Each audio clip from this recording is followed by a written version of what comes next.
बरसात की रात थी। बिजली की चमक के साथ पुराना हवेली जैसा घर और भी डरावना लग रहा था। रिया अपनी दादी के गांव आई थी, जहां लोग कहते थे कि इस घर में कोई परछाई रहती है। रिया हंस कर बोली, भूत भूत कुछ नहीं होते।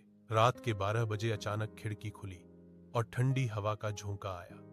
उसने दरवाजा बंद करने के लिए कदम बढ़ाया, तभी आईने में उसे किसी का अक्स दिखा, वही उसके पीछे खड़ी एक और रिया, मगर उसका चेहरा बिल्कुल सफेद और आंखें काली थीं।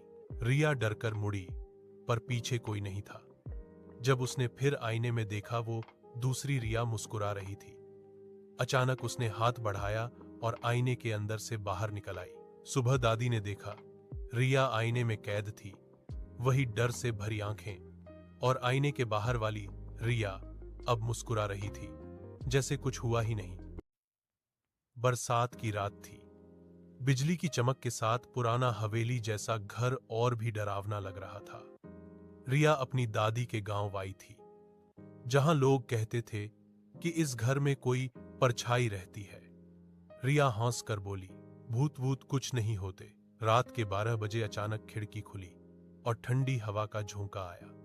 उसने दरवाजा बंद करने के लिए कदम बढ़ाया, तभी आईने में उसे किसी का अक्स दिखा, वही उसके पीछे खड़ी एक और रिया, मगर उसका चेहरा बिल्कुल सफेद और आंखें काली थीं। रिया डरकर मुड़ी, पर पीछे कोई नहीं था। जब उसने फिर आईने में देखा, वो दूसरी रिया मुस्कुरा रही थी। अचानक उसने हाथ बढ़ाया और आईने के अंदर से बाहर निकल आई।